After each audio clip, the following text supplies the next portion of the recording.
Now, for today's show. If you've been waiting for a conversation that's educational, entertaining, and right from the guts, today's show should be all that and much more. Anna Feringa is one of Australia's most energetic, no-nonsense and straight-to-the-point voices in workplace mental health, psychological safety and wellbeing. We first met in person earlier this year at the Self-Insurers Association conference in Victoria after years of fangirling each other's work from afar, and we quickly discovered a shared language of, well, full expletives really, and more importantly, a massive appetite for creating safe, kind, caring and sustainable workplaces. When I asked Anna what she'd like to talk about today on the show, her reply was anything and everything. So I'm holding to that, and you might expect quite a racy conversation where nothing is off the limits. But what makes Anna so compelling is her ability to cut through the bullshit and get to the heart of what really matters. She works across countless industries, has led change at scale and helped leaders move from compliance to genuine care, not to mention her accolades like being named a global top 10 health and safety influencer in 2020 and a LinkedIn top voice for workplace mental health in 2022. And guess what? Here she is, live in the studios at 3WBC. It's Anna Feringa. Whoa, yay, Anna, you're here. Good morning. Pleasure to be here. What an entry. Yeah, it takes up half the show. Oh, I was just sitting here like listening, going, oh, I almost feel proud of myself. Well, you should. You should. And goodbye, Tony. He's just waving to us. You should feel very proud of yourself. I've followed you for yonkers on LinkedIn, as us professional people do, and you've always been in admiration of the content that you put there, which is very relevant. It's not about you. It's definitely about them. And not only that, but it's a place where people can learn in this somewhat kind of confusing space of what we call psychosocial health and safety, which is a lot of words that mean not a lot. Absolutely. And I love your diplomacy around the topic. Like it's an absolute mess at the moment. It's a good thing. It's a good thing that we've got, regulatory changes and so forth. And I'm just a bit disappointed that it took regulatory changes for humans to treat each other like humans at work. But it's been a very messy environment, and that's why it was so great to meet you, Rae. It's so good to meet people with like-mindedness, and we're watching that pool of people start to grow now. Because of the importance of people staying well at work.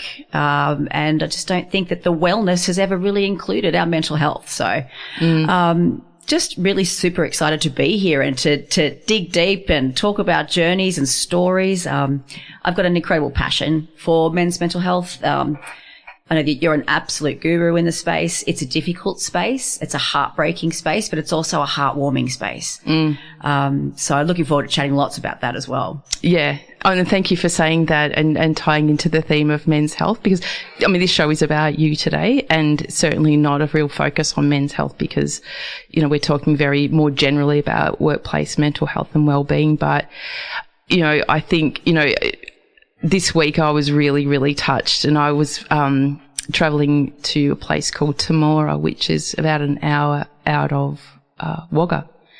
And on my way back, I thought I'll do some work at Wagga Airport. It looks pretty cool. It was a very small space, but really, really quite nice. Had a really nice vibe about it.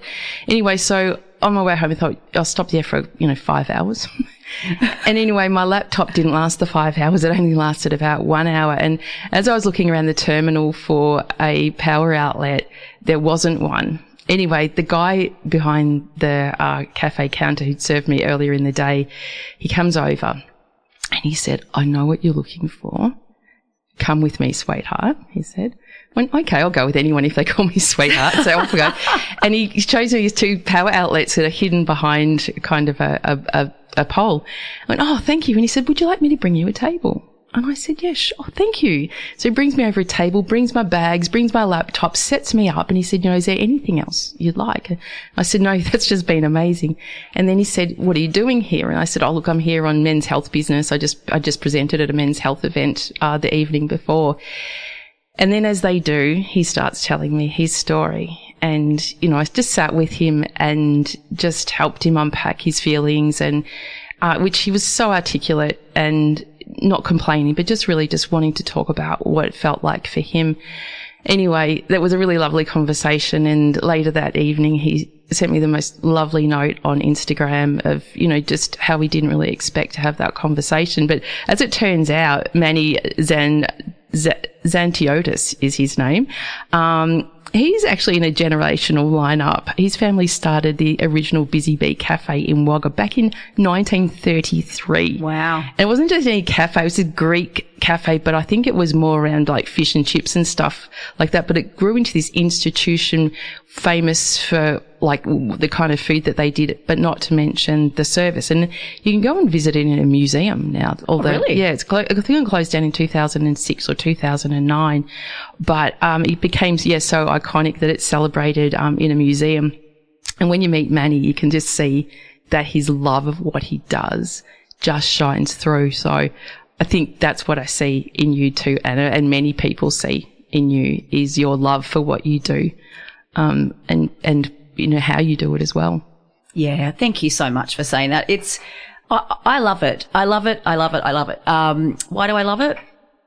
I don't know. I was just that person just loves to help other people. And, you can hear people say that inauthentically or authentically. But I truly get my passion from allowing or creating spaces for people to talk about this stuff.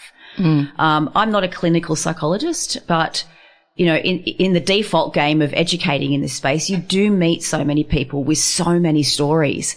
And to your point, they haven't had the opportunity to have that discussion because, male, female, non-binary, whatever, it's people that you can't just leave the mask at the door.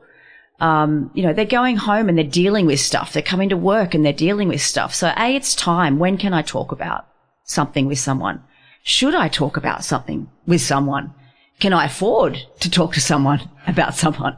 When we go out and do our work, Rae, we're present on site with these people, and they actually take the time to come and have a chat because it's the first opportunity, real opportunity, that they've had to feel connected and to know that it's widely shared, mental ill health. So that's the best bit. Do you think that what you were saying before about, even cost of connecting with support is difficult, that meeting people where they are is really, really powerful, as opposed to we still have this expectation that we want people to go and connect with help. Just reach out. We say, just reach out. And I see these arms and fingers reaching out to what? But when you can actually meet people where they are, and most people are in workplaces, that's why I love it, is because that's where you will really connect, and there's no cost to it apart from the organisation. But really, there's enough evidence to suggest by investing in your people, you're really going to impact your bottom line. Oh, absolutely. There is bucket loads. Absolute bucket loads. I guess for our analyticals listening today as well, I mean, you can have a look at the research done by PricewaterhouseCoopers. You can have a look at the work that's been done by Gallup. And it's, of course, if you invest in your people, I mean, there's a saying, you can invest $1.40 and get a $2.80 return. And that's all been, empirically measured based on performance and how long people stay in organizations and reduction in, people calling in with sickies. So it's absolutely, you're going to make your money back fivefold. So absolutely. I was very lucky to be part of that research study. Excellent. So the original PricewaterhouseCoopers Beyond Blue, mental health in the workplace research. That was a return on investment study, especially for that. And it was one of Jeff Kennett's brainchild projects that he really wanted change to mental health in workplaces, and he knew that unless there was a value proposition to leaders that really illuminated the bottom line, no one was going to buy it. And so, I was very fortunate to be part of that engagement team on a project where we literally took the research into workplaces and just hammered it. Yeah. And it worked. It's funny because you meet people of all different types of backgrounds and expectations. And this is where I start to slice through, as you said, a bit of the bullshit. is that people are waiting for executive leadership or positive duty holders or whoever owns the risk in an organisation to care authentically. And it's just not the case. There's a bunch of super senior leaders out there that care about their people, but I get more programs into organisations talking about the bottom line than what I do about saving lives. Yeah. And my response to that is I don't care how it gets in the door because it's going to help people once it's in there. Yeah. The bottom line discussion is super important. Can you give a recent example of where you have overcome challenge getting into a workplace and for a delivery, de-identifying, of course? Yeah, of course. It's firstly we need to note that if a company approaches me or contacts Caroline, my deliciously effective, bossy personal assistant, she hates that term, business manager, we join discovery calls together because Caroline is built to listen for things and I'm built to listen for things. And we have got a question that we ask whoever's contacted us. They could be from HR, they could be from governance, they could be from safety. And one of the first things that we ask is, should we continue after this discussion? How long till we can sit down with the executive of people and capability, executive of safety, your CEO, anyone that's, in a position, in a key decision-making position. And if they're like, yep, we can get you in front of them within a couple of weeks or, next month, great. Sorry to interrupt you, but what would be the question that people would come to you with? What would be the problem that they want solved generally? It's generally quite reactive. So if they've had an event at work that kind of went sour, if they've got an influx of bullying and harassment claims, a lot is on the back end of sexual harassment. So we're still very much in that space of we've got to wait for something really crap to happen before we will engage and think about how we're going to protect people. So it could be a bunch of work cover claims or that there's a systematic problem around bullying and harassment. Yeah. Or it could be someone that's gone to the police because they've been sexually harassed by someone in power and they're too scared to talk to them or tell them at work because there's no protective mechanisms. Yeah. They're still fighting tooth and nail to get rid of NDAs because these victims are signing NDAs. And they can't actually speak about, because they want to protect their reputation, the company being that. And I just think it's so sad. Someone has suffered and will suffer a lifelong mental illness, but the company's reputation is still protected. So I'm glad that these certain unions and so forth are trying to eradicate NDAs. Sounds like the workplace prenup, doesn't it? It's like a workplace prenup, 100%. Yeah. 100%. So, that's what they'll say. Oh, we've got claims. We've had an event. The HR people read something about it. We just want to know more about it. And then we talk to them and we say, okay, so when are we going to meet the key decision maker? And they're like, oh no, we want to run a pilot first so we can convince them that this is something that we need. And I'm not in the game of convincing.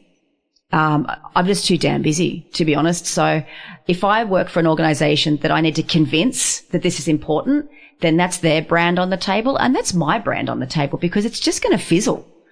So we palm off a lot of clients that are just not at that level of maturity to think about engaging with improving psychological health in the workplace. Would you leave those organisations with something to say, hey, I don't think you're ready for me yet. However, here's some things that you can do in the meantime. Yeah, 100%. We don't leave people in the dark. I give them guidance on what is free and available as well. So, Safe Work Australia's got some great stuff. You've got the People at Work survey that's endorsed from tertiary institutions and Safe Work Australia. That's free. So, and I say, look, then you can go and test how your people are feeling, and then you can go to your execs with real data, real-time data. It's not statistics. It's data coming from people. Yeah. For people listening in, that survey is magic and it is free and it's completely endorsed. Can you just describe a bit more about that for people listening in who might want to implement that in their workplace for free? Yeah, absolutely. So, firstly, all you do is jump on to your browser and just type in the People at sign, People at Work survey, and it'll come up. And basically, it's a survey that is built relatively in line with what we call the ISO 45003, which is the benchmark safety standards. And so what that does is that goes through and starts asking questions in line with particular hazards, like, am I overworked? Am I underworked? Have I been exposed to a traumatic event? Have I been subjected to discrimination? Have I been inappropriately performance managed? All of that stuff. And then what it does, it spits out a report for you. It's not a complete risk assessment per se, because it doesn't come with fit for purpose mitigation strategies or how do we fix the problems, but it gives you almost like a heat map of, let's sales areas a bit in the orange and the red, but the IT guys seem to be okay. They're in the green. And it just gives you a better guidance and a better snapshot of where some hot spots are in your organization. And it's a great way to try and get those key decision makers on board. I always say I run a lot of education in how to get the board on board. Yeah. Unfortunately, it's more stick than carrot. But this People at Work survey has been super useful in giving leaders less places to hide. Yeah. There's evidence that your people are struggling. And now, this is where the clincher is. Once you do that, that is now a foreseeable risk. So therefore, if you can see a risk and you've chosen not to mitigate it, that's where the trouble comes in. Yeah, that's the issue, isn't it? Yep. And we'll go into a bit more detail about that later. But I heard this story the other day, and I've seen it before, but organisations who might do the survey or similar surveys and don't get the results that they want back, that there might be high risk in places that they don't want to uncover, it kind of just gets binned, and then the year later they'll try and do it again to just trying to get the answer that they want. Do you see that often? Not too often, thank goodness. But then, to be incredibly transparent, I don't know half, because, if they initiate the People at Work survey, I don't know, because I've put them on that particular trajectory because I can't sit down with their key decision makers and their positive duty holders to start strategically planning on how and why this looks what it looks like. So there's a heap of stuff out there that I don't know. I don't know where half these organisations may end up. Yeah. So it's a very much a guess who kind of situation. But when we get companies coming back and saying, look, we've got our People at Work survey, Anna, would you meet with us again? Then I'll have the same conversation. Yeah. So you have to get the key decision makers on board. It's not going to work from the middle down or the middle up. It needs to come from top down. Mum and Dad need to actually buy it, don't they? Well, they own the risk. Boards and executives are called positive duty holders for a reason, and that's because they own the risk. They're responsible for whatever risk they expose to their staff. And it's real. It's real. I was delivering something the other day and it was a room full of men, as typical for me. And they're great people, and they're really on board to know more. How do they protect themselves? And at the end of the session, I just pointed to the owner of the company. I said, well, you're the one going to jail. So, can you just get on board with this? And everyone sort of looked at him and he sort of looked a bit pale and went, yeah, sure. And the thing is, that's the bit. People are like, oh, there's other ways that you can do that. And I'm like, no, there isn't. No. If we don't scare the shit out of some people, nothing's going to happen. Yeah, but I don't think it has to be that scary. It's just being practicable, isn't it? It's just putting practicable things in place. Like, you look at just how we treat people. And that's where WorkSafe frameworks are amazingly clear about what you can do, not so much what you can't do. And it's things that you would do at home. And I think that we're not still looking at the link. If there's so much around bullying and harassment in workplace and so much around bullying in schools, where is the connection through that we're making this a seamless transition, how we're raising, people in education that are going to enter workplaces? How are we preparing them that it's a seamless task to be kind to people? Absolutely. And, that's why I draw back to my point about, scaring people, because there hasn't been enough consequence. There hasn't been enough guidance. There hasn't been, I always say to the executives who I'm dealing with, and I'm the person they hate to love to hate, because I just won't hold back. How do you as a key decision maker, sit there and and allow 25, 30 claims come through and not reprimand your people? What's the point in having policies? Because I say to them, have you got a code of conduct policy? And they're like, oh, absolutely. It's airtight. It's amazing. You know, it comes with a golden eagle on it. I'm like, when's the last time you used it? And, you know, because there's situations. I mean, one company that I'm working with, one guy had 22 bullying allegations. And they didn't actually start to investigate until the 20th. Wow. Because there's just no consequence. But naturally and unfortunately, a lot of bullies in workplaces tend to be high performers.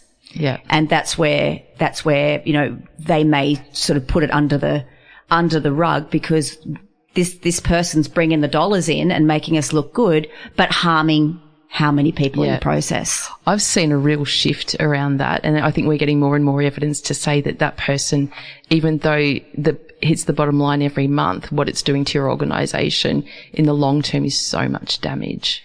Oh, absolutely. Absolutely. But what I honestly am finding is they respond to money. And so, you know, and I had breakfast with Mike Hagan a few weeks ago and we were having a bit of a chat about, you know, how executives behave in this very fast moving, confusing space. And he agreed. He goes, look, when I show them what they're spending with turnover alone, like someone leaves, oh, that's fine. Let's open up a position description. Let's hire someone else. Great. But it's the, I personally call it financial leakage, is it's not just a new salary that they're spending. You can times that salary by 2. So it's not actually going to cost you, okay, let's say it's an $80,000 a year job. It's actually going to cost you $160,000 to upskill, train up, take other people off the floor to get this person to the level that they're expected to be. And why I call it financial leakage is it's not tracked. And how can you possibly control what you don't measure? So, and a lot of executives don't know that financial leakage is happening.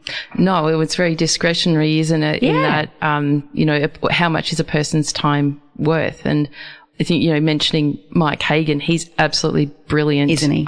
In the space. I work very closely with Mike, and I think his background in Bosch, you know, as HR and health and safety is just really underpins the work that he does is very Mike. By the way, Mike produces this show. Yeah. So let's be very careful.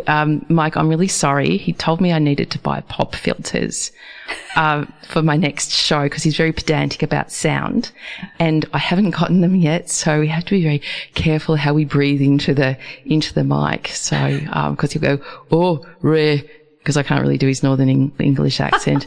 Also, see, I haven't got the pop filters yet. No, Mike. But I will. Yeah, TBC. But yeah, no, he's a great guy. Yeah, he's brilliant. He's absolutely brilliant. Great sense of humour too.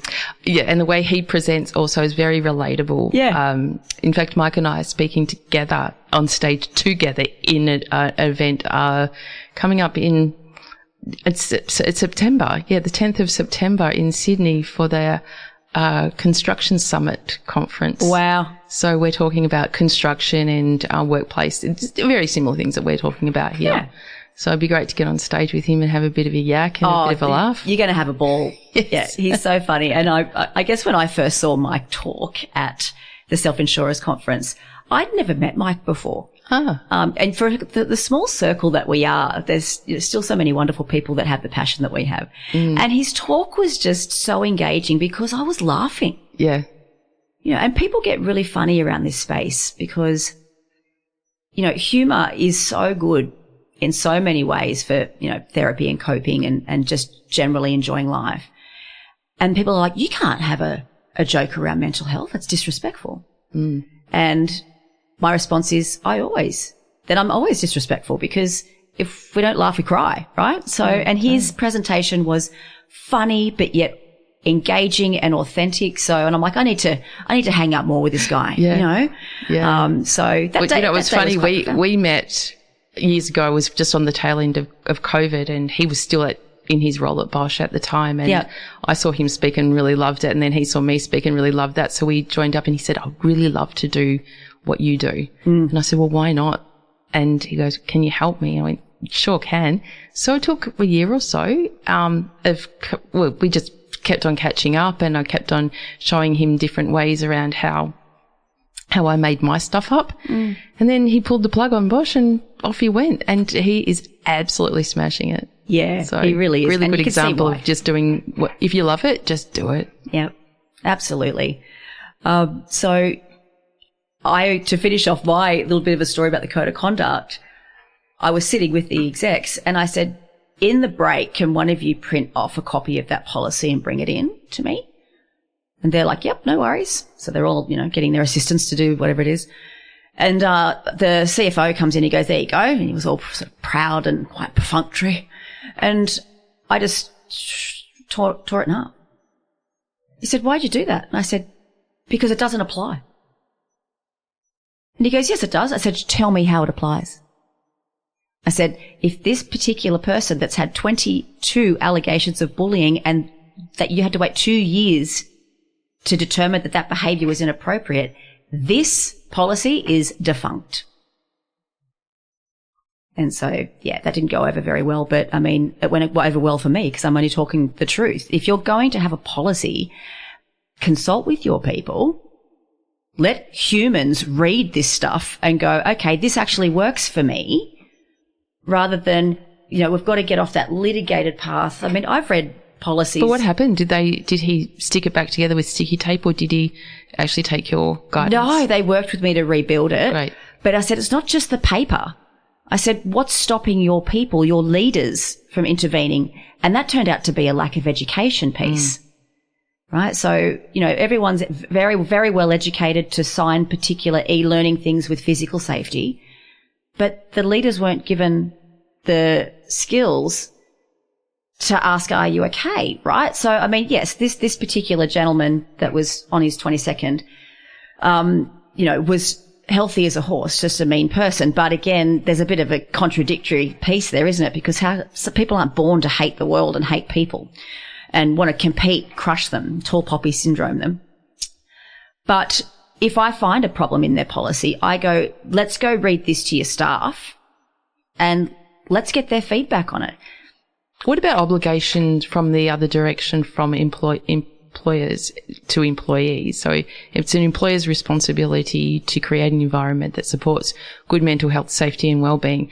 But the employee's responsibility is to actually behave within that framework. So if there is a policy there, it is your obligation to actually understand it. And if you don't, then it's also your obligation to approach the right people to say, I think we need to review this. Absolutely. We can't just go around blind Freddy going, well, there's a policy there and I'll activate that if something happens to me. Yeah, if they activate it at all. I mean, an interesting case was the phosphate resources case, which is a public record. And this particular gentleman that was working for them was going around and basically sexually harassing anything that moved. And so, of course, Phosphate Resources did the right thing and they terminated him. And he took his case to the Fair Work Commission and won. And he won on the premise that there was no evidence to record when this gentleman was shown the code of conduct. So therefore, how could he have known what was appropriate and not? So, for people that are, listening in today, if you're in charge of any kind of policies or procedures, or you're a leader or so forth, can you make sure that people know where those policies are and what they mean, and consult with them on their feedback about what might work for them? Yeah. Because before someone is going to speak up in a workplace, and I say this all the time, they're going to have a look at what protection mechanisms there are. And if you've got a long, litigious policy that they can barely understand, they're likely not to say anything. And I know we're very premature here because, we need to talk about psychologically safe environments and speaking up. But if you're not going to put in writing how I'm going to be protected and respected throughout an allegation or an investigation process, if it's not on paper, it doesn't exist. What advice, and you may not give advice, but guidance, would you give? Just say there's an employee in an organisation here in Melbourne, and that organisation is governed by, say, America, and they report into Singapore. And so we have all these cultural differences here. So that person feels very, very unsafe because they're not safe here in Australia. Whilst we have legislation and compliance here, does it extend through? Really, are you safe if you raise a claim here in Australia, but then if you're reporting into, say, Singapore, who reports into America, what happens? So because it is Australian legislation, where the employer for the Australian arm of their business is absolutely expected to respond, provide psychological, well, at least do an investigation. Now, if their boss is sitting in Singapore, Peru, or America, they can say, "Stop, we don't approve of this," but that arm of the company in this country would still be liable. Well, they can say, but it is their obligation if they've got an Australian contingent that they have to be compliant with that. However, the silent piece is that you will probably lose your job, or you will be relegated somewhere else, or you won't get that promotion. You're not safe, and I don't know how that works yet. Yeah, look, I haven't seen, and I've got a few clients that report internationally. It takes a bit longer to get it over the line. So I'm sort of sitting up briefing people in the States or briefing people in England or wherever else.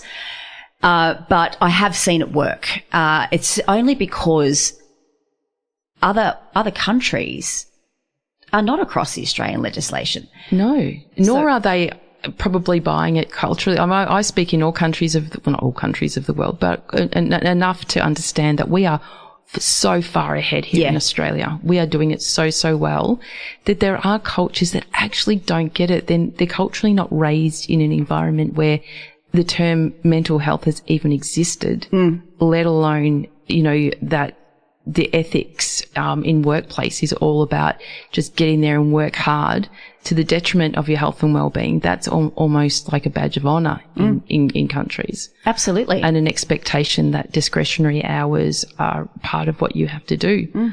Even here to an extent, but we're sort of ironing that out a bit. Oh, absolutely. It's still there's so much work to do here. Yeah. But what's worked for me in the past is, having that really difficult, challenging conversation about when can I talk to someone, a key decision maker in whatever respective country. Yeah. Because they need to understand that their particular company will be held liable. Their reputation will be, some charges even make it to the TV, right? Yes. So, look at the gender pay gap stuff back in 2024. They had logos of all of the companies that were, paying women less, up to 40 and 50%. Yeah. And so that's really damaging for reputation. So there's a couple of angles that I do take. I talk to them about, well, what quality candidate do you want in the future? Because don't go and work for those guys. They'll just work you to death and move you on. Yeah. Also, what are you losing on your bottom line? How many people are calling in sick? And that's costing you. So it's a liability and a cost discussion with people that are not sitting in line with the Australian regs at this stage. So, but it's still a work in progress. Yeah. And whilst we have a long way to go, if I reflect back to 2014 when I was working on that project with Beyond Blue for the Heads Up program, we have come so far. Yeah. And I'm so proud to work in the sector or the space, whatever you want to call it, to be part of that evolution and, just to see where it's at and how, just the opportunities that we have to move forward. Oh, absolutely. I've been in this game for 22 years. So you can imagine what my life was like before the regulations were amended, right? So that it's not new law. Brick walls, heads. Yeah. It's not new law. I want everyone to be clear that it's not new law. It's always been law. It's just that it didn't have any kind of definition or guidance beneath what a psychologically safe workplace should look like. No. But it's always been sitting in each state's respective Occupational Health Safety Act. It's just amended. Okay. It's been amended to give some more information. Yeah. And it's become around visible. what we can do. Yeah. Visible and accountable. Yeah. Because they said nobody was really accountable. No. And it didn't have any definition attached to it to, illuminate that. No, you're absolutely right. Now, Anna, we're way past the break time. Oh. Which is fine, because it's my show. I can do whatever I want. Okay. Yeah, great. But I did have a question for you. Yeah. If you were a kitchen appliance, yeah, which one would you be and why? Wow. I think I would be a Thermomix. Ooh. Yeah. Because you can make anything to any consistency and you can put anything in there that you want. Yeah. That's what I would be. So that to translate that is I love variety. I love anything that's different. I love diversity. But I also like to bring things together. One of my favorite things is introducing people and then they become friends. Yeah, yeah. It's one of the best things in the world. So jam everything in the Vitamix, blend it up, see who stays friends, see who doesn't, but enjoy the diversity along the way. And you can dry tea towels in it too. Yeah. I didn't know. Yeah, you can. That's all I know about Thermomix, but you just throw the tea towel in at the end and it spins it around and dries it. Really? Yeah. Because I don't own a Thermomix. Not me either. I just know a couple of people that do, and I've seen them use them in their homes, and I'm like, gosh, that looks amazing. Well, my equivalent to that would be I'd be a sandwich maker, a sandwich press. Not the ones with the Breville ones with the little cutouts in it, but just the flat ones, because I always own one until it breaks, then I buy another one, because you can do such surprising things in a sandwich maker. I cook my meat in it. I can make sandwiches in it sometimes, but generally I will be cooking things like dim sims, or for the kids, just cut them in half, put them in there. Salmon I'll put in there because you can actually see how it cooks down. I never thought of that. Yeah, anything to throw it in there because it heats from both sides. So that's what I'd be. Anyway, I don't even know why I asked that question, but I thought it'd be really funny. It is funny because I was sort of choosing between two. I was going to go Thermomix or deep fryer. Yep, I get that. You wouldn't want to throw your tea towel in that, though, would you? Now we've come to that time of the show, Anna, that I've clumsily coined the very special guest song request. And it's a moment's break where I have a bit of fun cueing a song from your selection, and you have to guess from my very cryptic clue which one it is. Okay. Now, you are one of the many guests that when I give the very clear instruction, no longer than 3.5 minutes, max 4, I think all of your songs were over 4 minutes. Really? Yes. Oh. It's all right, though. I'll forgive you. I didn't, you know what? I didn't even look on Spotify what the length of the song was. So that's my job to go, oh gosh, here we go. It's going to eat into your talk time. But anyway. So sorry. So here is the clue. Something you'd wear on your arm. That's the song clue. Now, it could be the title. It could be the artist. Could even be the album name. Something you would wear on your arm. And so I have to answer that now. Yes, you do, because we're going to play the song. Oh, gosh. Do you remember what you chose? Not really. I remember. Okay, there's pyramids there. Yeah, walk like an Egyptian. By the bangles. That's the one. So when we come back, we're going to actually meet little Anna Feringa. Okay. Where it all started. Oh, my goodness. So get the tissues out, everyone. It's bound to be a tearjerker, I'm sure. Or if it's got anything to do with me, it will. When we come back, we'll be doing that. So don't go away. You're listening to 94.1 FM. It's 3WBC. Welcome back. The time is just 44 minutes past 10, and you're listening to Rae Bonney on What Does It Feel Like Being You Today? And I'm joined by Anna Feringa, the no-nonsense voice of workplace psychological health and wellbeing. How do you like that? I don't mind it at all. Where did you grow up, Anna? I grew up in Dubbo. Dubbo, New South Wales, the home of the Western Plains Zoo. Wow, yes, I've been there a number of times out in the field with complex infrastructure men. Many times. Interesting. I think everyone's been to Dubbo at least once. No, really? Do you think?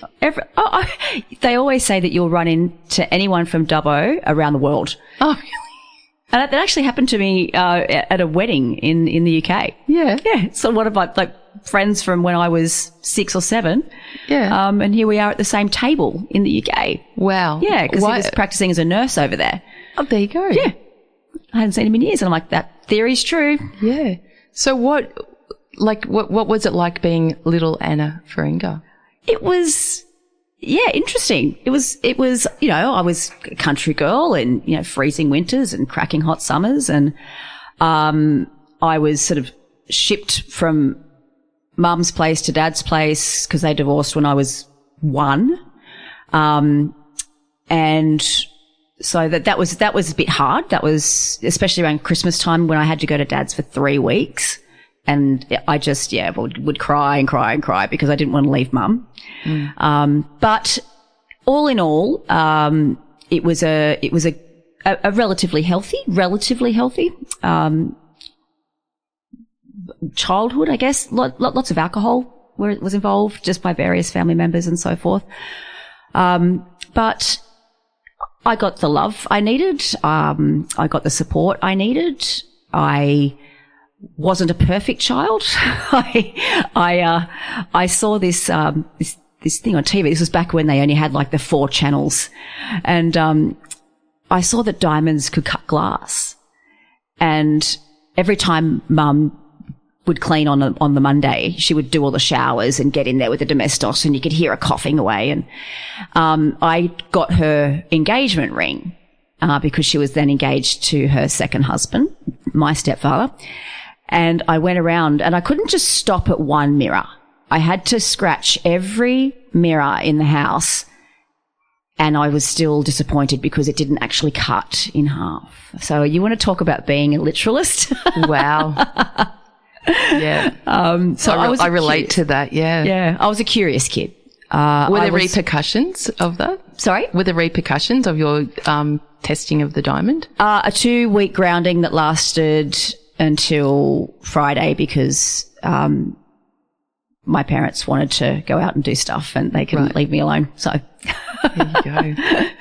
Yeah. So was that were you always a curious child then? Always. Yeah. Always. And I've always loved people. I've always been very social, very confident. Like there's this story where we used to stay at the country club. It sounds fancier than what it is, at Shoal Bay in New South Wales. And I'm sure that a few people that are listening in today would have heard of Port Stephens.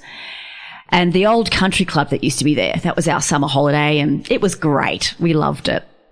And Rolly, who's unfortunately passed on, I think he was in his 80s back then. He would always put on things for the kids. Who was he? Sorry? Who was he? The hotel owner. Okay. Yeah, the hotel owner. He loved kids, right?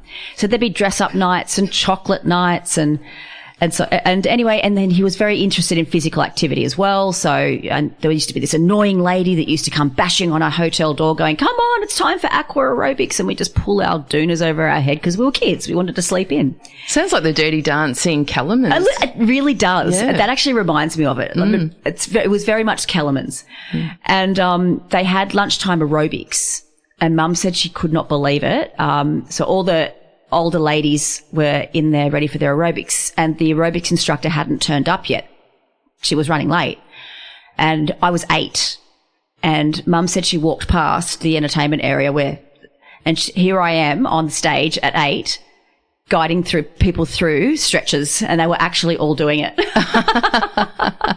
So I guess, curious, confident. Love a stage. Love a stage. I really do. And that's not to be vain. It's, I love the opportunity to talk to masses about good stuff. Even if there's shit parts, it's good stuff primarily. And I don't know, the stage, or the radio station that's my safe place.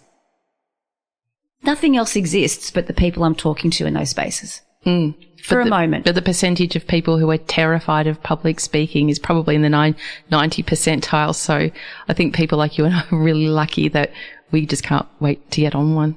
Oh, absolutely. I see people and their level of nerves, because we speak at conferences like you do and I do. And, You know, some people have made people go and do this, and they're just they're mortified. Yeah. So public speaking is a big thing. It's a big thing. Yeah. But from day dot, you can just remember just liking to have a voice. Just being on stage. You know, I was a dancer as well. So dancer, performer. I was also an only child for some time. So I sort of grew up quite quickly, because I was only surrounded by adults all the time. And then my sister was born with my stepfather, when I was, 8, and then Lizzie came along. So, you know, I had 8 years of just adult company, and obviously I went to school. Yeah. But, so I got to talk at an adult level very, very quickly. What was school like for you? Good and bad. So it was fine, all the way up to, and this is going to sound weird, guys, because I'm going to use New South Wales terminology, year 7. Yeah. So, and for some reason, you know, when in New South Wales, when you hit year 7, all the other infants or primary schools, you know, it's kind of a mixed bucket. It isn't just the same people. And I got stuck with a really bad bucket, and I was very heavily bullied. And I remember I got my hair permed because I'm an 80s tragic, right? And, it looked great. Like it was a cracking perm, but I couldn't leave the house to go to school because I knew I would be bullied. And I just sat in the toilet and at home and just cried and cried. And Mum goes, "What's wrong?" I said, "I can't go." I said, "I love it, but they're not going to love it. And so I just want to stay here." And then I ended up having panic attack. I ended up having to leave school, or leave that one school, because Dubbo has more than one school. And I went over into the public system, which I absolutely Because loved. of the perm?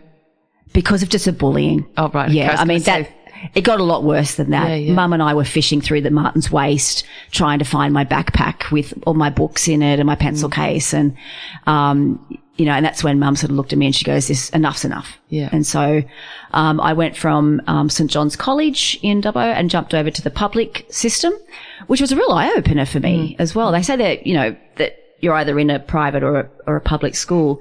The differences are huge, but I had so much fun at the public school.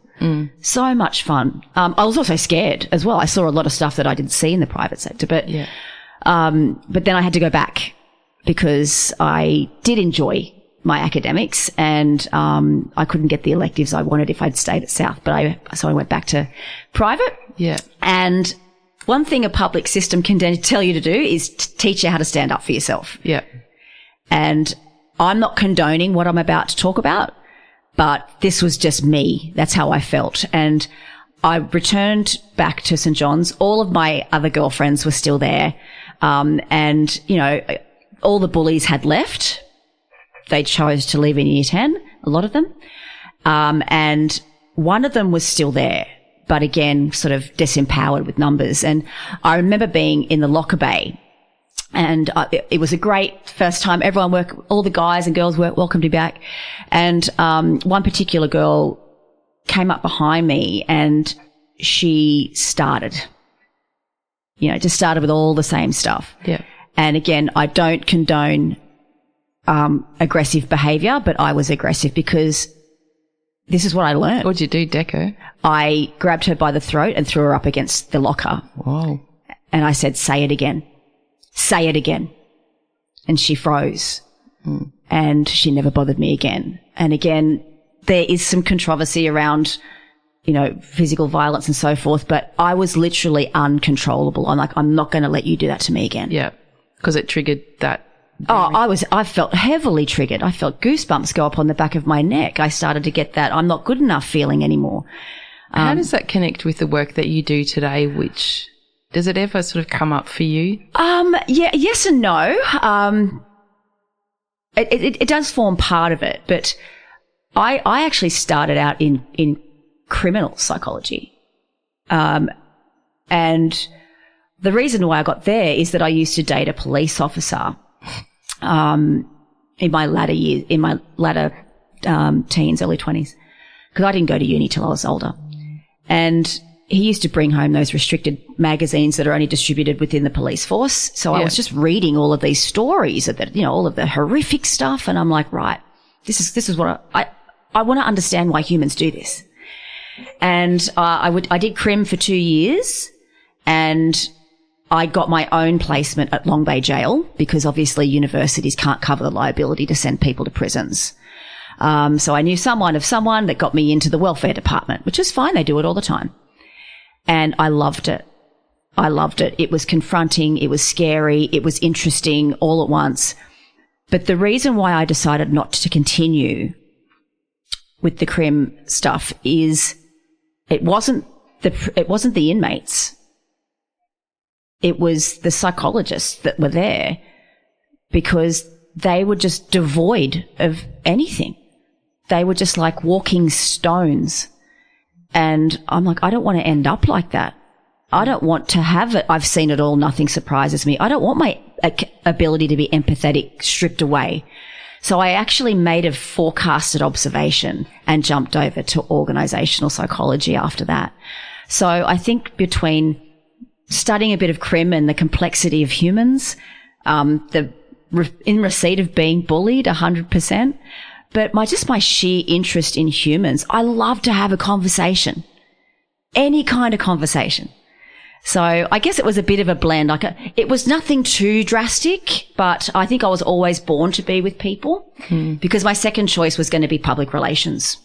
Well, it is another entree into people. Yeah. Different so way. So very people-centred. Yeah. So thanks for telling that. Somebody's just texted actually, Jenny Thorpe, who is a long-time listener of the show and also a long-term friend of mine. Hi, Jenny. And she said, what a cool chick. See why you have hit it off.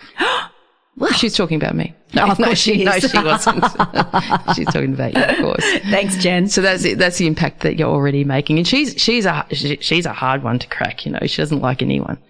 So, you know. Well, I'll look forward to meeting Jen in person. Just remember, I could grab you by the throat and throw you up against a locker. In fact, you'd probably be good in some of her workplaces. So, yeah. Anyway, but it's really sort of you painting a picture of you and why you are who you are now. But what happened next in your life?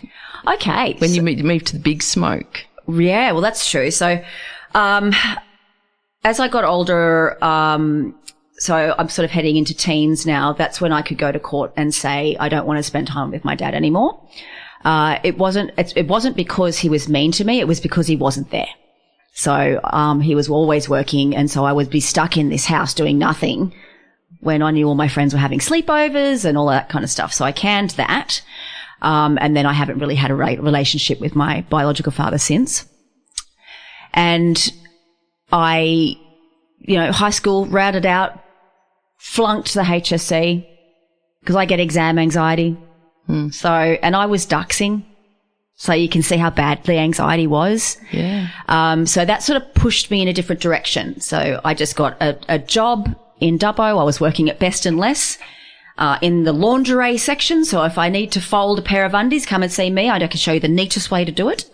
And just saved up my money. I didn't have a clue what I wanted to do at that stage. I just knew that it wasn't going to be, locked down in an office. I needed to be with people in some sort of capacity. And, obviously I was dating a police officer at the time. That's when I got the inside rag. And shipped off to Charles Sturt University at 22 years old. But I'd had a bit of life lessons in there. I'd bought a car and I'd been overseas. And so I felt that I was actually probably better placed to really knuckle down and do well. So off from Dubbo to Bathurst, I went, gradually getting to that big smoke, and did my degree, my honours at Charles Sturt University. And loved that again, but I was a bit misplaced as well because I was older, a lot older than the other ones. So, I worked at a pub, and that sort of paid my rent and so all I did was pretty much work and study. I didn't play up too much, because I didn't really have the opportunity to. And I love to play up. I love to party. And I was always coming to Sydney. I was always going to Sydney. So I graduated and I went to Sydney. And it's funny, I got a phone call from the university and they said, oh, we know that you've obviously graduated your tertiary and then you've graduated your honours. We need you to come back. And I said, why? And they're like, well, you're part of the Golden Key Society for High Academia. And I just paused and I said, you got the right person? And they're like, absolutely. So I had to go back, and it was so funny. My family were like, we have to go back again. This will be the third time we've sat in the Charles Sturt Auditorium and watched everyone get awards and blah, blah, blah, which sounds really weird. But so it's important that, you know, you flourish where you love. Like I still had my exam anxiety, but you know, got through it, and obviously got through it pretty well. So I was pretty chuffed with that. Off to the big smoke. I got a job in a cafe just to pay why I started to apply for jobs. And I ended up in the personal injury field for third-party compulsory insurance for motor vehicles. So that was a confronting portfolio because everyone was dead. And so I was dealing with grieving families and grieving children and grieving husbands and wives. And it was a hard portfolio, but I'm glad I did it. Wow. Yeah, it was a pretty horrendous thing, but I never thought I'd be working for an insurer. But, you know, that was my in then, and I loved it. I loved that bit. And I didn't love the fact that they've gone through a tragic circumstance, but, you know, just how much they appreciated a smooth transition to get the funeral paid for and all of that kind of stuff. Yeah. They were really grateful. So, and then it kind of just blistered from there. Jumped from there over to another insurance company. When you just said blistering, then it just reminded me of the deep fryer. Yeah, deep fryer. Back there again. Yeah, I've got a couple of kitchen utensils that I would have thought of other than the Thermomix. We can unpack those later, but sorry, keep going. I did interrupt your flow there. So I jumped over to another insurer in a different position as a personal injury consultant. So that's when I really started to get a bird's eye view into workplaces. So rather than motor vehicle accidents and the horror that can be attached to something like that. And I, again, apologise if this is triggering to anyone that's lost a loved one. But that's when I really got a bird's eye view into all of these workers' comp claims. And I'm like, rightio, let's go. Let's have a look. And so I was like, this is horrendous because you read what's happened. And I'm like, is this even allowed? Is this even allowed? Like, I don't know whether I've just struck it lucky, but I've never been treated this way at work. At school, yeah, not at work.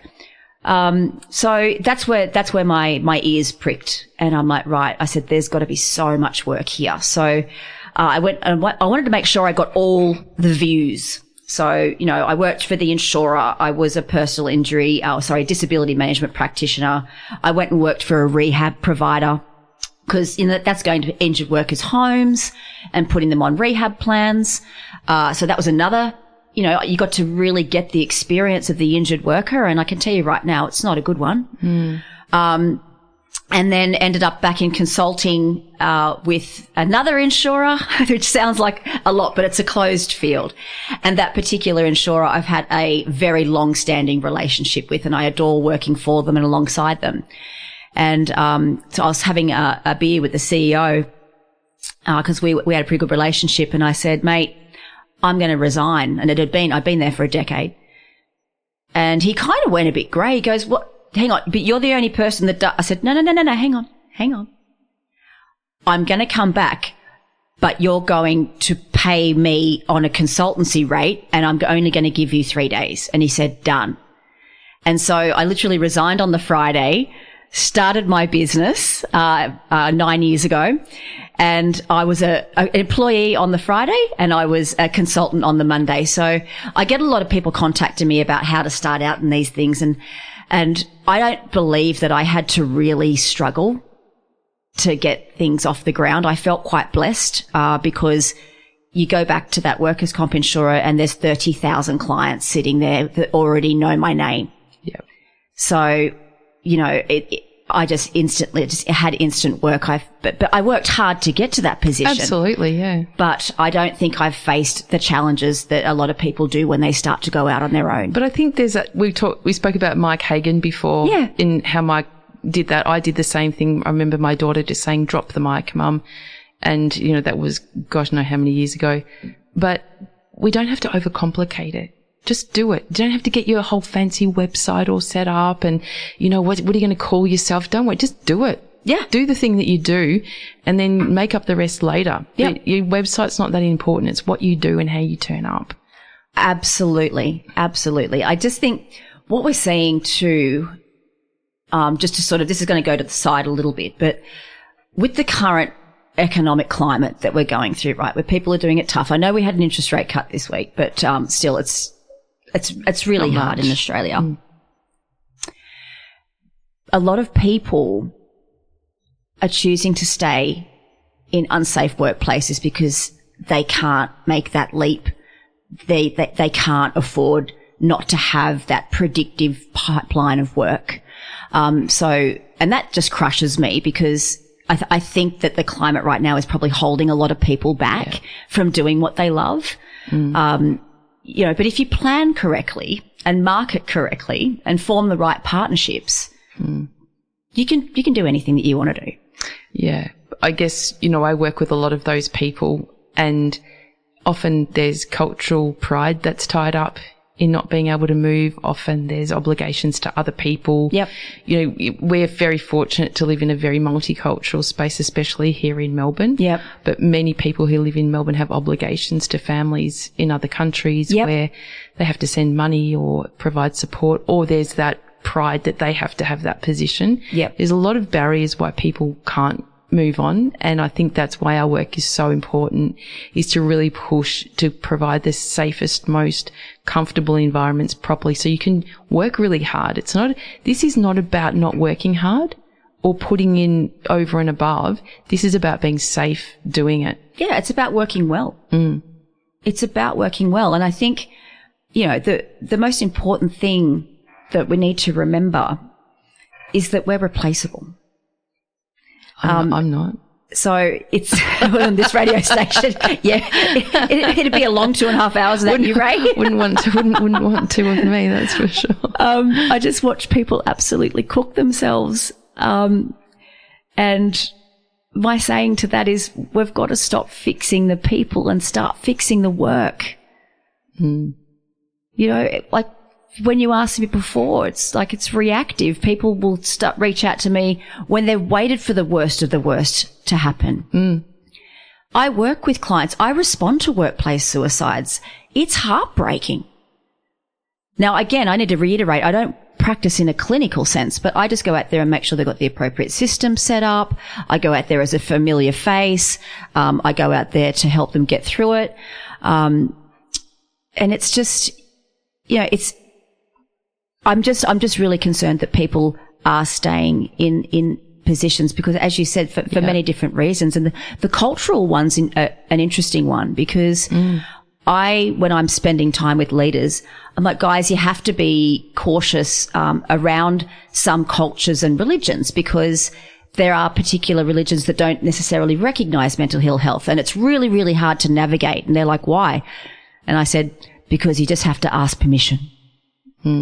Is if you ask permission, because I'm joking, right? It's not actually hard at all. We catastrophize it in our minds. We're going to offend or we're going to harm.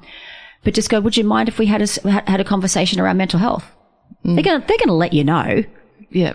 Whether they do or don't. Or whether they even know what it is. Yeah. Do they even know what it is? Exactly. But I think, again, we are doing diversity, equity and inclusion and now belonging very well here in Australia. Can see just in the last year or so that it's really picking up momentum in that, with all due respect to women, diversity was usually about women in the workplace, whereas now we're looking at things, I'm working with 2 people who are transitioning at the moment within workplaces, and both of those workplaces are so thoughtful and diligent about how that person helps them design what that will look like for them. And it's just just amazing how that there's just no focus on the person transitioning. It's the focus is on how do we create the environment for everybody to understand what's occurring. Yep. So we can get on with fulfilling the obligations of the work that we signed the contract to do. Because that's essentially why we go to the workplace. Yeah. But education breaks down stigma and discrimination. But again, we as employees have an obligation to be able to articulate what we need to do that very good job. Absolutely. And, and then that comes down to being able to advocate for yourself, which again, a lot of people don't have that skill. So if we go upstream, where we're educating people, children I think we should be putting a lot more into evolving education to suit the current workplace. But at the moment, our education still looks very 1950s. Yeah, it's very dusty. It's not appropriate, and it is it's not creating that really lovely transition piece into workplace. I don't think it is. No. It's not. And this is where the whole argument comes in about younger workers. And you hear, I won't say just boomers, but you'll hear people say, oh, they're too sensitive, or they don't want to work as hard as what we worked. And then guys, you've got to understand that workplaces need to evolve to be enterprise ready. So rather than forcing people to do things the way it's always been done, is not necessarily the answer. So I think we need to be really careful, because these young minds are coming in and working out how to do these particular roles differently and more effectively and with more balance. We have so many different roles now with, technology. Absolutely. But I call them the traditionalists and the newbies. And I think evolutionarily, we're not at that place where the traditionalists have left yet. No. That when there's still that gap in the middle where it's like they're shouting you're assholes and they're shouting you're weak. Yeah. That's kind of where it's at. And it will iron itself out eventually, but at the moment people are really, really getting quite hurt. Absolutely. And the traditionalists are getting hurt too, because that's how they were raised. That's how they were raised. They don't know any different. They don't know that they have sacrificed and compromised their health and safety to build industry. Mm-hmm. And they're very proud of it, and they're very dedicated to it, and they've just learned to live in pain. Whereas these up and comers, they don't have to. Yeah. They can still work hard and they can still be as committed and as loyal, but you just don't have to cripple yourself in the process. Absolutely. I couldn't have said it better. Oh, thank you. It's the expectation that everything needs to stay the same. Mm. And that's just not reality. We can bring some of the traditional things in, I think. Things like, traditional respect and stuff like that, I think is really, really common, and it's not something that we need to weed out. No, absolutely not. It's about finding that balance. Like, I call it the clash of cohorts. Yeah. And that's what's making this particular area really bumpy. Yeah. Because obviously the regs need to settle, and then cultures need to settle. Yeah. So it's not just, it is going to take some time, but what doesn't take time is starting the journey now. And and I hate the word journey. I can't believe I just said it. There's not another one that I've researched. There is not another word for it. No, there's just trajectory is one. Trajectory. Yeah, but that sounds a bit cold and mechanical, doesn't it? I like saying that though. Yeah, it's a good word. It's like trajectory. It's like the F word. It's a really good word to say. It's got that and it's got the at the end of it. It's great. Gets I like saying the word salsa. Salsa. Salsa. All right. There you go. I've always loved the way it rolls off the tongue. Salsa. Yeah. I wouldn't have picked that one, but I like the way you say it. It's so funny. Now I can't remember what I was talking about. Oh, look, do you know what? We're way over time again, as we are. And if you want any of these songs played, we probably have to play one. Yeah, but I'll be guided by you. How are you feeling? Do you think it's time for a song? I'm feeling good. But I think in a wrap up to that, I think it was a really good conversation. I think that really emphasises that it's everyone's responsibility in workplace, and that most workplaces now have got up to speed with having you'll be able to have access to proper policies and procedures around workplace behaviours and health and safety best practice. you can go to any organisation and say, where is that? If it's not there, maybe even do your due diligence in your job interview to say, where are these things? I want to review them now. And if they're not there, don't work there because you're probably not going to be safe. Yeah, absolutely. That's your choice. And for all of you out there that are looking for jobs or looking to change jobs, I've got a red flag for you. Anyone that says we're like a family here, run. Run. A good recruitment experience should leave you feeling good, but also well informed. So I know that we're about to go to a song, so I'll make this quick. A good recruitment experience is an employer telling you about some crap stuff, as well as it's really good here. We look after our employees here. Wonderful. But if they don't tell you what some potential risks are in your role, and you've researched the role, so you could probably draw your own conclusions that, okay, I'm going to take a few rough phone calls, or I'm going to be dealing with the general public. Not all of them are going to be nice. But ask your, prospective employer, what do you have in place should I experience these risks? I'm happy to take the job with these risks. But what do you have in place to either prevent it or, like an inherent risk, you can't get rid of. I mean, I've done work with the police. I've done work with the ADF. I mean, you can't stop wars. You can't stop car accidents and assaults. But you can change how you manage your staff in and around those inherent risks. Yep. And if you're just flicking me an EAP card, I ain't working for you. No. I think it's a really, really good point, Anna. Yeah. And also, for anybody walking on the earth, being really aware of what your support system is in any context is something worth thinking about. It doesn't have to be people. It can be things. Not all of us are blessed with having big families or circles of people, but just think about, where do you go? What do you do when shit goes down? And a lot of people go, I've got no idea. Yep. So, and the other people that do have the idea are going to get the good candidates. That's right. So there's some enterprise readiness to consider as well. Get the best people. Yeah. So here we are at our next very special guest song request. Remember how it works, Anna, the clue. Are you ready for it? Oh, here we go. This is a bit of a brag fest for me. I'm actually going to, you mentioned Peru before. Yeah. I'm actually off there next year. Are you? Yes, I'm going to be trekking the Inca Trail and visiting the Amazon and the Galapagos. Oh my gosh. Well. I reckon the Amazon would be unbelievably cool. Yes. Well, the 3-day hike to Machu Picchu is going to be, I better get my fitness level. Oh, no, I'm pretty fit anyway. Anyway, so the clue is this. I don't want any extra of this when I hike the Inca Trail next year. Think about the artist. Oh, Black Velvet, Alana Miles. No.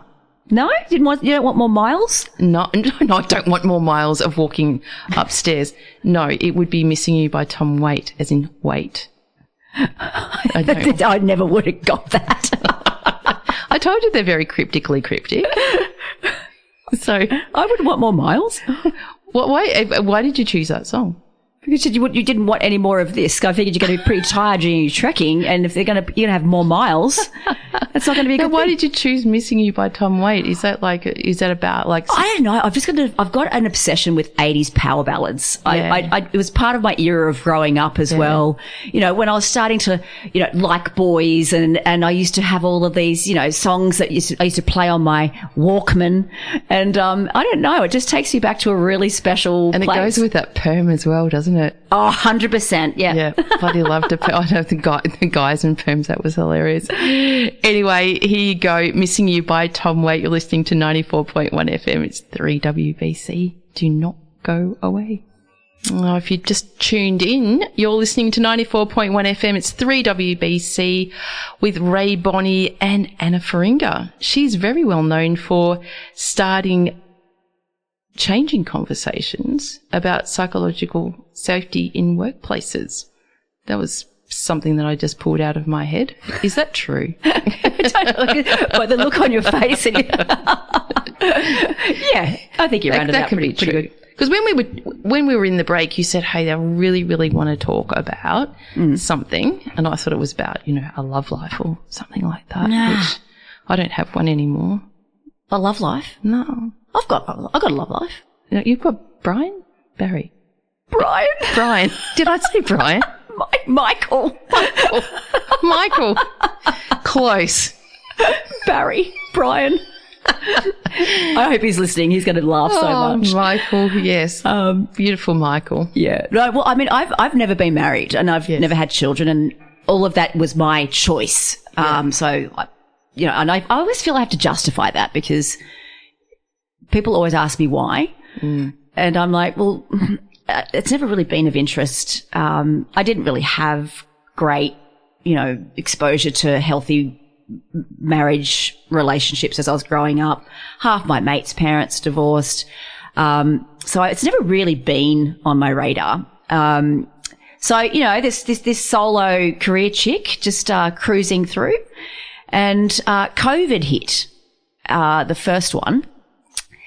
And so I lived in Sydney at the time on my own, and my mum's up at Nelson Bay in Port Stephens.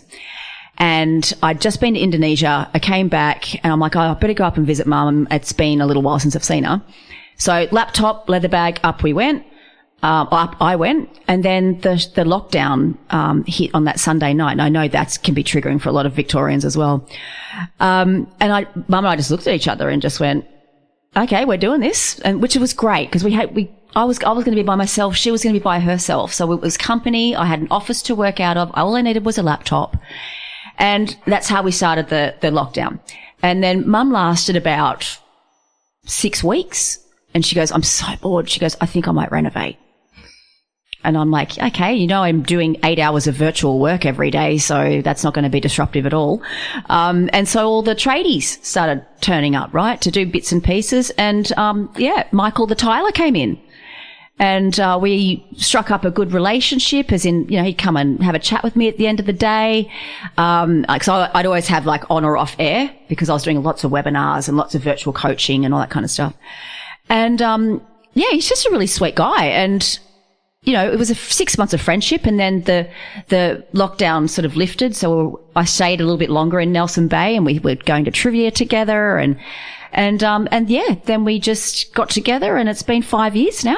Wow. Yeah. So COVID love. Gosh, isn't that great that they're just around the corner, and in a lockdown situation you meet, Mike. It's bizarre how I met Brian. I was going to say Brian. Was there a Brian? Like, was there ever a Brian? There was never a Brian. Maybe Brian the painter. No. It could have been Brian. Oh, well, you never know. But that's great. I know he dropped you here today. So we're having lunch after this. We are. We are. No, he was kind enough to drop me. 2 reasons, actually. I always use the have a glass of wine with lunch, which I purely intend on doing. But also, and this will be interesting for the audience too, I actually struggle with driving anxiety. Wow. Yeah. So rather than put myself through the stress of driving, which isn't far, you're not far from my house. It was just easier for me to say, hey, hun, can you run me up to Rae's? Yeah. Because I probably will have a glass of wine or 2. And there's just something about alcohol, like, you can have one and be under the limit, but I'm either all or nothing, as in I don't want any alcohol in my system when I drive because driving makes me anxious. So it kicked in about 6 years ago. Yeah. Yeah. So there's a couple of reasons. I wanted to share that with the audience as well. Yeah, I remember you speaking about that when I saw you at the Self-Insurers Conference, because you were disclosing, your experience of anxiety and how it manifests, because it manifests differently in everybody. It really does. It really does. So something as simple as a 16-minute drive on a Sunday was too challenging for me. Yeah. Today. Yeah. Well, good on you, and thank goodness for Michael. Thank goodness for Michael. He drops me a few places, bless him. Do you know, I'm almost 3 years off the booze, and I'm always wanting the booze bus to pull me over, because I just want to be able to go, when they say, when was your last drink, I go, 3 years ago, something like that. That's something really to be proud of. Yes. I'm really surprised that I enjoy a drink because of how much negative stuff that was associated with my family via alcohol. So it is surprising that, I love a wine. I really do. Yeah, I loved lots of wines. Yeah. All the time. Yeah. Too many of them, in fact, which is why I don't drink. You know, it's really interesting, Anna. My youngest son, Rory, just had his first social on Friday night. Yeah. Year 11 social. So it was a big deal. You know, they got the suits and the ties and all this happening. It was a big moment for Mummy because it's my last little child to sort of it's gorgeous. Be grown into a man. But, you know, Rose and George, who are much older, you know, went through their first episodes of social drinking. Mm-hmm. When I was drinking, and back then attitudes were very, very different. It was sort of like, well, if they're doing it in my house with me, then they're safe and they're fine. And that was what it was like back then. So, yeah. But now with, well, I guess my experience in understanding what alcohol does to your brain, all this stuff, I'm terrified for Rory and also generational alcoholism is in my family. Which is probably in yours as well. So this very, very red line that goes through many generations, I'm terrified that he'll have a sip of alcohol and it will be activated. So we've been having all these chats over the months about, you know, how do you feel about drinking? And fortunately getting pissed is just not on his radar. Like he doesn't really care about it. So he went off on Friday night and he had a couple of drinks and but I picked him up and he texted me to say, hey, I just need your permission. Am I allowed to have a drink? What a good kid. So I said yes. And then when I picked him up, he was clearly sober and I got through. I thought, oh, well, Mummy's done that now. And the thing is, like, I mean, I can't really speak from experience. As you've said, I've never had children, but I'm a pretty good auntie. Yes. But I can imagine, you know, what parents must go through when the experimental phases do start, right? Yeah, so, it's the encouragement of parents. Are they not going to drink? Are they going to take drugs? Are they not going to take drugs? But this thing, sorry to interrupt you, but I get so angry about it, is that, you know, my son is only 16. Mm-hmm. And at that age, it's sort of like, well, we let the kids have 2 drinks. Like, why are you even creating this environment from the law is 18? Why not be doing it when they're 18? But the parents who create these environments, you know, I'll have the after party. Yes, we'll supply alcohol and they're only allowed 2 drinks. Half of them are getting boozed before they even get there. Yeah. So what sort of environment are we creating as parents when we're not educating? In fact, we're almost encouraging that they almost need to drink in our supervision so we can actually protect them from something that's literal poison. And I hate to sound like a hypocrite because, you know, sober people can sound like that, but. No, not at all. I want to respond to that. This is only my experience. Yes, there was a lot of alcohol in my family. I had 3 kegs at my 16th birthday party. 3. Wow. Yeah, we drank 2 and tapped a third, you know. There was a lot of people there. So alcohol was, well, how can I say? I don't want to say normalized because then that can indicate a lot of problems. But let me just say by the time I was 18, I was the first one home because it wasn't this exciting, I'm finally allowed to have this. Because 2 of my friends ended up in hospital after they chugged down a 750 ml vodka because they'd never been allowed to have it and it was exciting for them. Whereas I'm like, I've had this stuff for ages. So I'm not going to counteract because I do agree that. But if genetically you had the gene, then you would not be able to switch that off. Yeah, and it is tough. I mean, you know, like I don't drink during the week, and I say that all the time for the exception of, you know, the odd function, or if I'm traveling and I'm meeting someone for dinner, I'll have a glass of wine. Or if I go to trivia, I'll have a glass of wine. But I am of that mindset where the weekend is like, it's playtime now.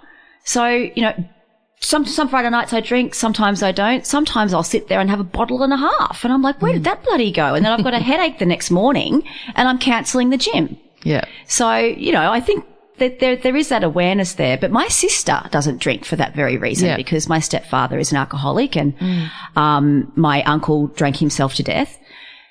That frightened her enough. Yeah. Whereas I didn't get the fear factor. I don't know why. But then I've never been in trouble with it. Well, if it's not a problem, then it doesn't feel like a problem. You know when it's a problem. Well, I like to talk about my problems and I don't need alcohol to do it. So I think that's probably my saving grace. Now tell me, what was a question not that I want to deviate from I could talk about alcohol or lack of it all day long, but the question that you wanted to cover in this last little bit. Well, we were talking about workplace mental health, and it's the age-old outcome is the more that people learn something, the more they understand it.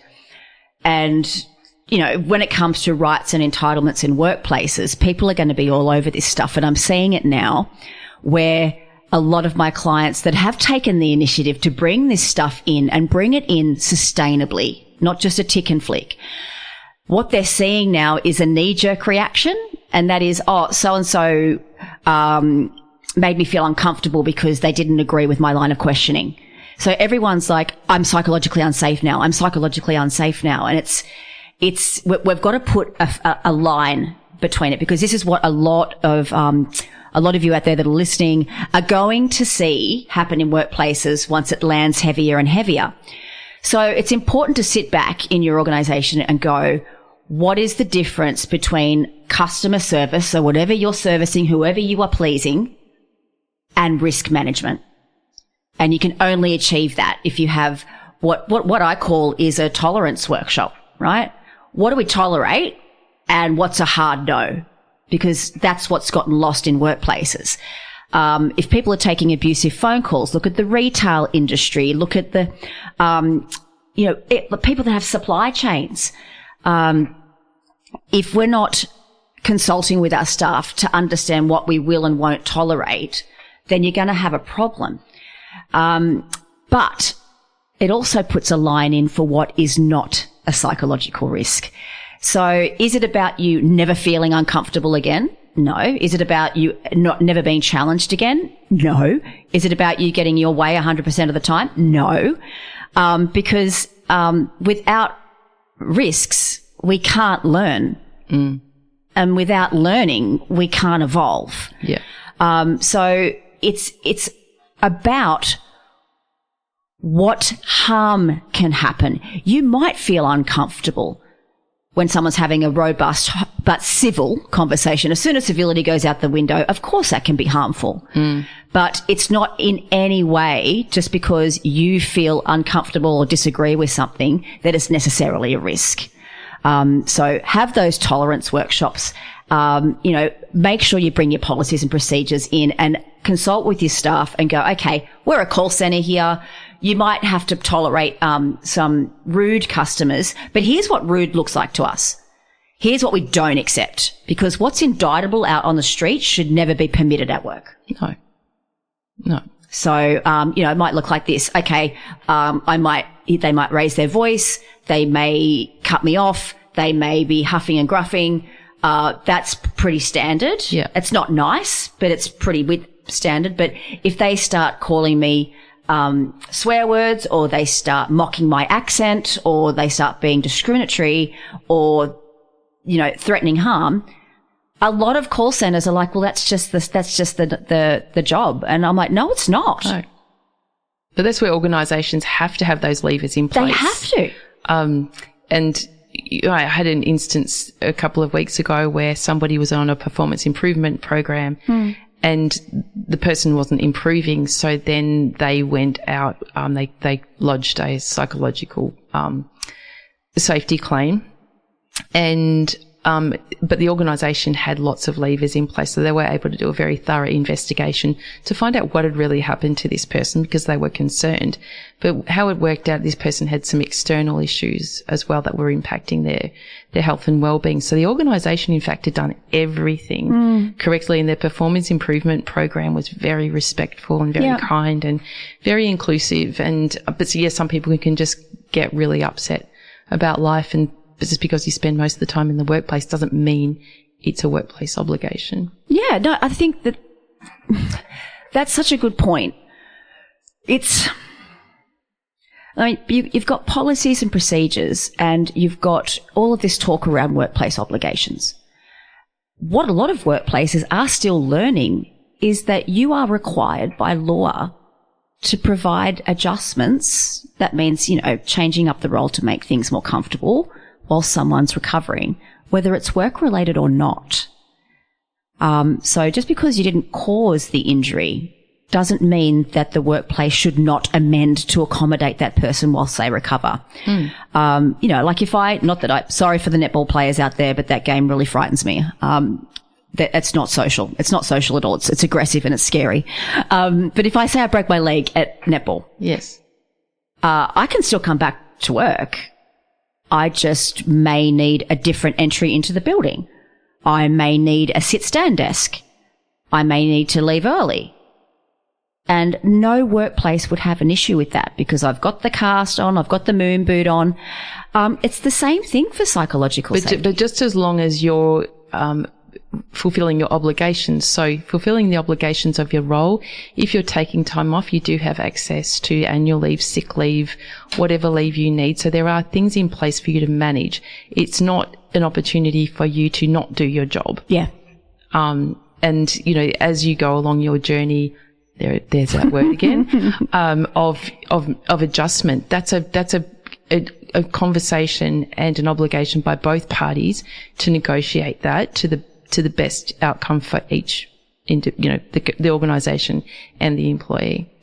Absolutely. And the two gaping holes are this. One, poor timed or poorly executed performance management is rife around Australia. I'm not saying get rid of it. I'm saying do it properly. Yeah.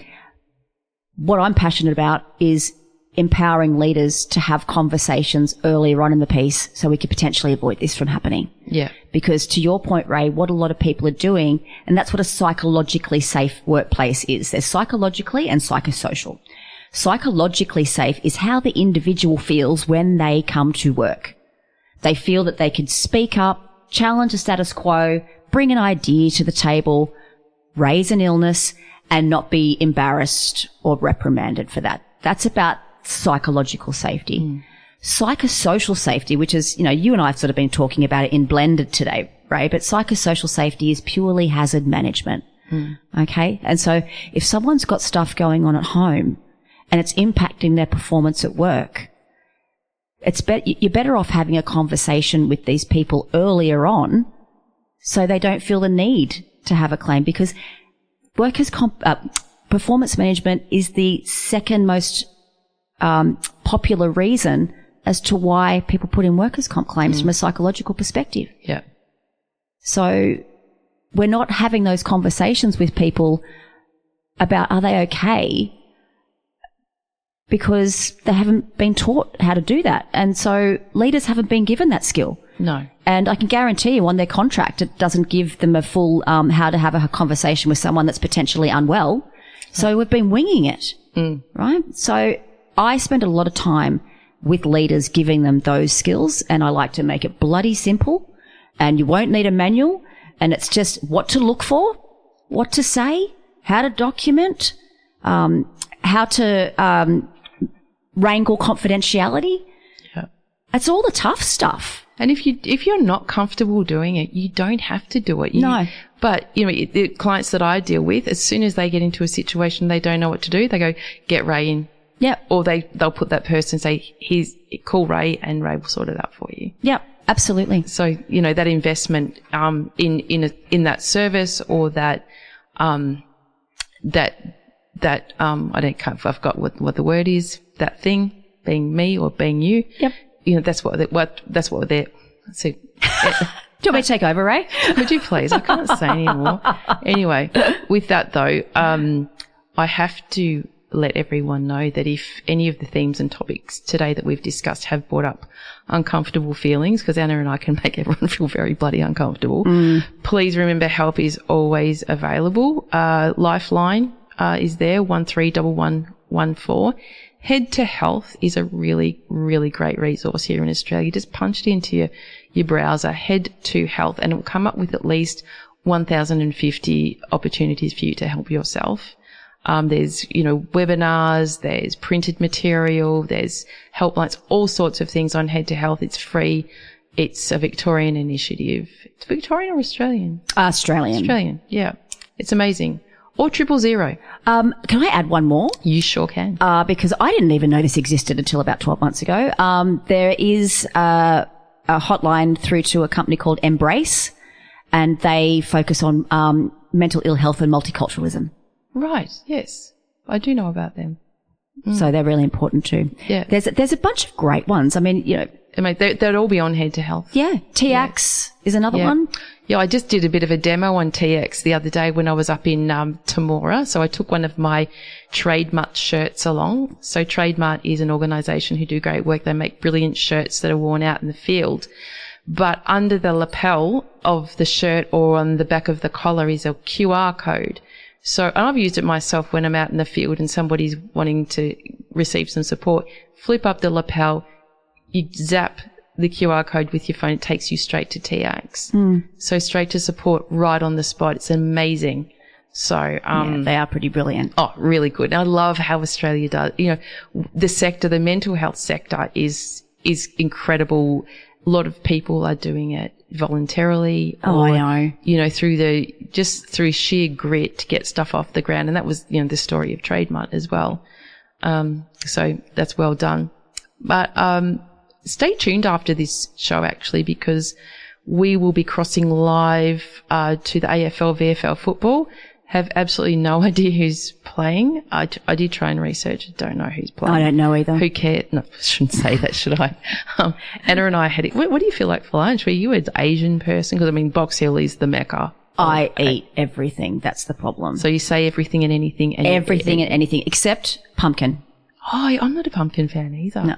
Not at all. I spat it out when I was 1 year old apparently, and I've never eaten it since. Well, look at your microphone. Is that sort of doing things to you? Because it looks like a bit of pumpkin. I'd call it mustard. Also, I want to share what's coming up next month for me, on September the something or other, the third Sunday in September. Don't know what date that is.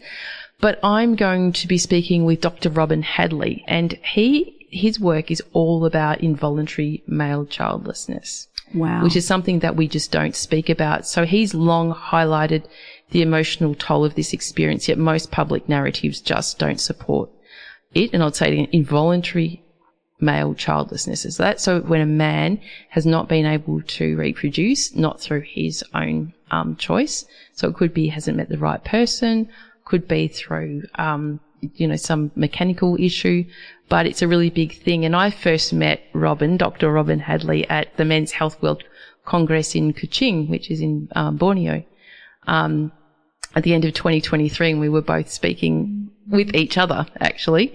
And I'll never forget it. And I'd never heard of this thing until I heard him speak. And it just really, really changed a lens for me. So since then, Robin and I have become great friends. He lives in Manchester in the UK. Wonderful. And he's so supportive of the work I do and likewise. But anyway, I will be speaking to him about that topic and he's great. That would be super cool. I'll be Yes. tuning in for that one. Yeah, no, and he's a beautiful man. And so when we met each other in Kuching, and he was speaking before me, and he said, would you mind when I'm speaking, when they ask me questions at the end, that you interpret them for me? And I said, how's that? Why would you want me to do that? He said, I'm actually deaf. I went, wow, I would never have picked that. So, so he couldn't hear. But also attached to that story, and I didn't know this till much later on, that when he was born, he didn't breathe for the first 10 minutes of his life. Yeah. And anyway, so that's caused this deafness, but he also lives with tinnitus, which is, or tinnitus, whatever you call it, which is constant ringing in his ears. Oh. It's like how people do get off the ground and do this stuff is just, yeah. So he's a gentleman, and he's an amazing human being, and I can't wait to talk to him. Oh, what a great show that will be. Yeah. Yeah. Oh, wow. It's powerful. Yeah. Also, for anyone listening in, if you missed this show, which you wouldn't be, because if you're listening and you wouldn't have missed it, would you? Always the rationalist. But because it's Anna, you will probably want to listen to this again. So all of my shows are now available anywhere, anytime on Spotify, iHeartRadio, the original home of YouTube. You can find it anywhere. So, Anna, if you were an ingredient in a pantry, what would it be? Chili jam. Chili jam? Why? Spicy, Yeah. but always mandatory. What, even on breakfast? Yeah. Like, what do you put on toast, do you? Poached eggs, smoked salmon, chili jam. Oh, Lunch, chili jam on bread with your sandwich. wow. Dinner, chili jam with your steak or your tofu if you're a vegetarian. Yeah. Chili jam. Can you recommend a brand? I can't because all the chili jams that I have been made locally in rural communities that I've just bought. They're very, very popular at what do you call that? Like Red Hill Market kind of thing. Markets, like the little regional markets. So there's stuff in there from Red Hill. There's stuff in there from the Hunter Valley. There's stuff in there from Margaret River. The chili jam's good. Yeah. Yeah.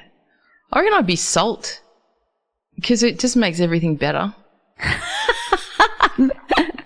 It can also clog your arteries. Well, like my middle son George, he's a chef. He works in London at a place called Trinity, which is a very posh Michelin star restaurant. Poor little George is travelling around Paris at the moment, so just saw him on Find Me before. I was like, oh, George. Anyway, but George and I are big fans of salt. It's like it's the fistful, you know. I'm with you. I'm the biggest salt. I'm actually scared about what my heart may look like in 20 years' time. I never get cramps though. So that's handy. There you go. Well, there's a big salt movement around people drinking, in their drink bottles, putting a pinch of Himalayan salt, which is very, very good. Do you ever call it alkaline or something? It's for you. What's it called? Tell me those things. You drink those drinks with electrolytes. That's it. That's the word. I literally had no idea where you were going with that. Look, do you know what? Again, kicked out of school at 15. I didn't have a very big vocabulary. So, yeah. Well, I mean, lemon water is meant to be good as well. Yes. It's meant to be good for a liver detox. But with people that drink it all day, I just have to put a forewarning out to you, and this is dentist approved, is that don't drink lemon water all day because it'll eat away at your enamel. Yeah. It's okay to have that cheeky glass to get the day started, but don't be sipping it all day every day because your teeth are going to get really sensitive. There you go. I just went from psych to dentist. Oh, or do it through a straw so it just goes straight down the gullet. I still hit your teeth. Yeah, true. You switch it around a bit. Hey, what's a final word to people listening in that you would really like to hammer home?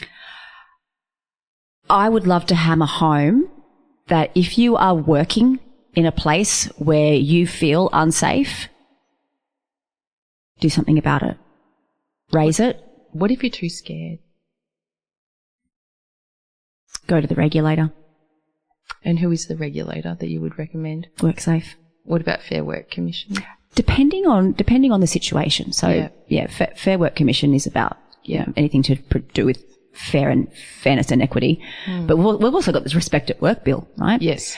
But just know whatever path that you choose is that you will be more protected now than what you would have ever have been before. And so, if you are concerned about where to go and what to do, if you're working with an organisation that has an EAP service, they've also got a manager assist service as well. You can talk to them about what your avenues are there. But if you are working in a psychologically unsafe workplace, that is being too scared to speak up, firstly, that's your first indicator that it's unsafe. Yeah. And secondly, you can call the Human Rights Commission. You can call the state regulator, which is WorkSafe. You can call Safe Work Australia. You can even call the police if... Yeah, particularly if your life's in danger or you're being inappropriately, spoken to or touched. You got to remember that sentence that I said, what's indictable on the street is not okay at work. Yeah. And also Victoria is the only state that has criminalised bullying. Yes. Okay, so it's called Brodie's Law. Yes, I actually know the parents. Yeah, so do I. They're lovely, right? Amazing people, yeah. So for those of you that haven't heard of that, her name was Brodie Panlock. I would look that case up if you're interested. Yeah. But I was really disappointed that the rest of Australia didn't follow suit. I think bullying should absolutely be criminalised. Oh, look, corporal punishment isn't decriminalised in all states yet either. So, but something that I use with my clients who feel uncomfortable about advocating for themselves is get an advocate. Yep. So, a family member, a friend, somebody to come and speak on your behalf. But also the wonderful thing that is ChatGPT. If you can't find words for yourself, quite often I'll sit with a client and they'll speak the words into ChatGPT, and ChatGPT will write you a nice little script of how to say things. So I think technology in that respect really, really helps people get a voice. That is such a good point. When they don't have one. Yeah. Because it can be terrifying. Again, people like you and I have got more words than most people, but not everyone does. So. Well, it's also the power imbalance. Yes. Right. So they have to put food on the table. They don't want to be judged or discriminated against. Yeah. So just know that if you are going through that at work, that there are so many people and institutions that are here to back you, and it's going to be harder for your employer to wriggle out of that. So if anyone wants to I was going to say connect or contact, it was going to come out as contact. I'm getting bad. I've got to go. Anyone who wants to contact you, where do they find you, Anna? Sure. Well, all you need to do is just punch in Anna Feringa in LinkedIn. You can find me at Anna Feringa at Outlook. On the website. Just put in Anna Feringa Consulting. My business manager Caroline's going to kill me. She goes, "You can't remember you." www.annaferinga.com.au. There you go. Or you can contact me and I'll tell you where to find her as well. So we've got one more song. Phil Edwards has just entered the building. He's going to be managing the footy today. It's great to see you, Phil. I haven't seen him for ages. What's your last song, do you reckon? Well, based on the clue you did last time, you led me down the garden path, didn't you? Not really. You just didn't clue on. Oh, look, it's going to be one of two. It could have to do with a fabric. Okay. Let's play some Black Velvet by Alana Miles. I was going to say Alanis Morissette because, she's the more famous Alanis. And isn't that ironic? It's you're great. That's fantastic. So here it is, Black Velvet. Thanks for listening in, and thank you, Anna, for coming along today. It's been, I don't know, I don't have a word for it. I don't have a pantry word. I don't have an appliance word, but it has been amazing. I've loved every minute of it. Oh, me too. It's been so good to just sort of hash everything out, and anytime I can get exposure to amazing audiences, let it rip, because it's everyone's human right to be safe. So hopefully I made a small amount of difference today. And you did, and you do. And remember, everyone, just be kind, just be caring, and just don't be an arsehole, because it kills people. It does.